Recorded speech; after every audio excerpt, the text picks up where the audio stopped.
बिहार के पूर्व deputy CM Sushil Kumar Modi राज्य में बीजेपी के सबसे बड़े नेता माने जाते थे।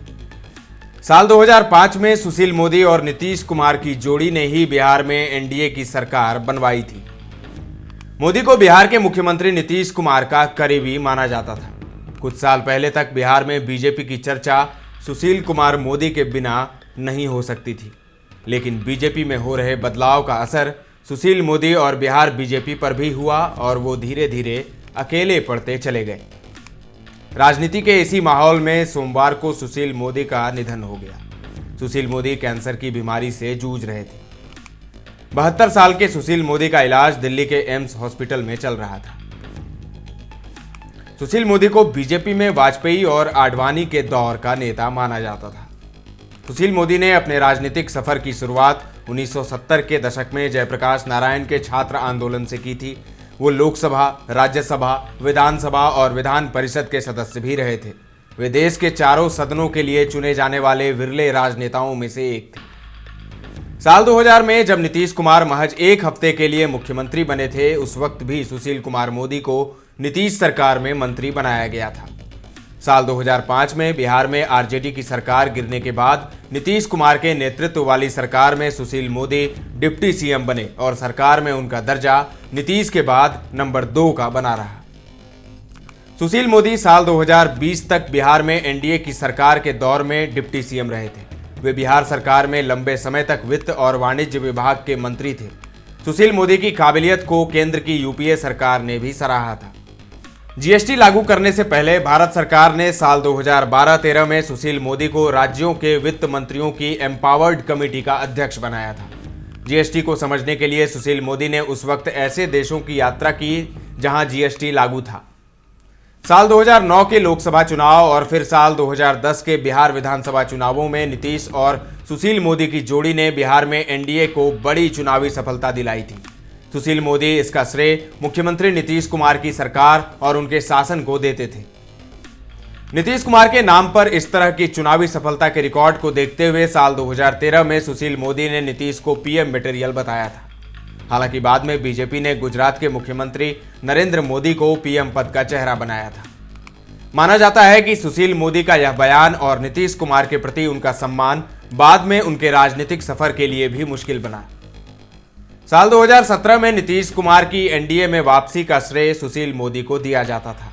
साल 2013 में नरेंद्र मोदी को बीजेपी ने प्रधानमंत्री पद का चेहरा बनाया था। उसके बाद नीतीश कुमार एनडीए से अलग हो गए थे। इस लिहाज से साल 2020 के विधानसभा चुनावों के बाद बिहार में बनी एनडीए सरकार का जिक्र काफी अहम है।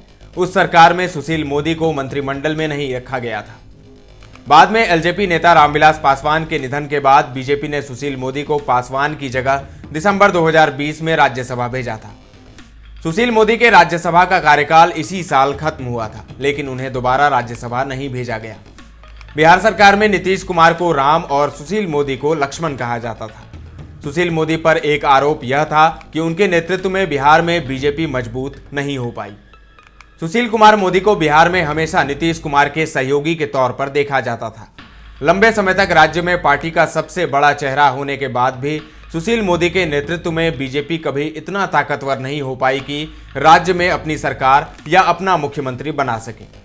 कहा जाता है कि साल 2022 में बीजेपी के कुछ नेताओं ने जेडीयू नेता आरसीपी सिंह की मदद से जेडीयू को तोड़ने की कोशिश की थी। सुशील मोदी ने ही यह खबर नीतीश कुमार को लीक कर दी थी और बाद में जेडीयू ने आरसीपी सिंह को पार्टी से निकाला था। हालांकि राजनीतिक गलियारों की इस तरह की खबरों की पुष्टि करना आसान नहीं होता, लेकिन यह चर्चा का विषय जरूर बनी थी। इस तरह से नीतीश कुमार से दोस्ती में ही सुशील कुमार मोदी राजनीति में आगे बढ़े और विश्लेषक मानते हैं कि यही दोस्ती उनकी राजनीति के लिए घातक भी बनी। Tata institute of social science के पूर्व प्रोफेसर पुष्पेंद्र कुमार मानते हैं कि सुशील मोदी का अच्छा पक्ष ही राजनीति में उनके लिए बुरा साबित हुआ और आज की बीजेपी की राजनीति में वो हाशिए पर चले गए। पुष्पेंद्र कुमार के मुताबिक बीजेपी को बिहार में नंबर 1 की पार्टी बनने की इच्छा है और इसके लिए शिकार जेडीयू को बनना होगा। सुशील मोदी का व्यक्तित्व ऐसा नहीं था। वो नीतीश का सम्मान करते थे। उनकी मौजूदगी नीतीश को डराती नहीं थी। यह आज की राजनीति के लिहाज से उनकी कमजोरी थी। सुशील मोदी अपनी छवि की वजह से ही हमेशा नीतीश कुमार के करीबी और भरोसेमंद बने रहे। सुशील मोदी की दिनचर्या में रोज योग अभ्यास करना शामिल था। इसके लिए वो बिहार सरकार के अधिकारियों को भी कहा करते थे। योग के बाद वो मशहूर अखबार और पत्रिकाओं को पढ़ते थे और जरूरी खबरों को अपने टैब में सुरक्षित करके रखते थे। सुशील कुमार मोदी को उन नेताओं में गिना जाता था जो दुनिया भर की खास गतिविधियों पर नजर रखते थे। आर्थिक मामलों के अलावा कई अन्य विषयों की उनकी समझ काफी अच्छी थी। इसी खासियत ने नीतीश कुमार की सरकार में हमेशा उनकी अहमियत बनाए रखी। करीब 50 साल के अपने राजनीतिक सफर में सुशील मोदी पर कभी भ्रष्टाचार या कोई अन्य गंभीर आरोप नहीं लगा। सुशील मोदी कम बोलते थे और विरोधियों पर भी संयमित भाषा में हमला करते थे। आरजेडी के वरिष्ठ नेता शिवानंद तिवारी मानते हैं कि सुशील मोदी काजल की कोठरी से बेदाग निकल गए। उनके लंबे राजनीतिक जीवन में उन पर कभी कोई दाग नहीं लगा। शिवानंद तिवारी याद करते हैं, बीमारी के बाद सुशील जी जिस दिन पटना आए थे उसी रात को उनका फोन आया था। आवाज में दम नहीं था। मैंने बात करने से रोक दिया और अगले दिन उनके घर गया। वो बहुत कमजोर हो गए थे। 2-3 मिनट उनके सिरहाने बैठकर उनकी पत्नी से मिलकर आया था। जरूरी मुद्दों और विषय की अच्छी जानकारी की वजह से ही सुशील मोदी के कामकाज का तरीका अलग होता था और वो अधिकारियों के साथ बैठक में भी अफसरों की तरह नजर आते थे। माना जाता है कि उनके व्यक्तित्व के इसी पक्ष ने कभी उन्हें जन नेता नहीं बनने दिया और वो पढ़ने लिखने वालों में गिने जाते रहे। हालांकि वो आम लोगों से मिलते रहते थे और उनकी मदद भी करते थे। पत्रकारों और विरोधी दल से नेताओं से भी उनके अच्छे संबंध थे। पुष्पेंद्र कुमार कहते हैं, सुशील मोदी बीजेपी में रहकर भी धर्म के नाम पर आक्रामक भाषा का इस्तेमाल नहीं करते थे। उन्होंने एक ईसाई से शादी भी की थी। मुझे हैरानी भी होती है कि वो बीजेपी में कैसे रह गए। सुशील मोदी साल 1990, 1995 और 2000 में बिहार विधानसभा के सदस्य रहे थे। साल 2004-05 में वो बिहार के ही भागलपुर सीट से 14वीं लोकसभा के सदस्य रहे। सुशील मोदी बिहार विधान परिषद के सदस्य भी रहे थे और राज्य बीजेपी के अध्यक्ष भी थे। तमाम पदों पर रहने के बाद भी सुशील मोदी राज्य में बीजेपी को बड़ी ताकत नहीं बना पाए। आरोप यह भी लगाया जाता है कि सुशील कुमार मोदी ने राज्य में बीजेपी के अन्य नेताओं को भी आगे नहीं बढ़ने दिया और बीजेपी नीतीश कुमार की सहयोगी बनकर रह गई। बिहार एकमात्र हिंदी भाषी राज्य है जहां बीजेपी अपना मुख्यमंत्री नहीं बना पाई है। विश्लेषक मानते हैं कि मौजूदा समय में बीजेपी बिहार में आक्रामक राजनीति कर रही है और सुशील मोदी इस राजनीति के लिहाज से फिट नहीं बैठते थे।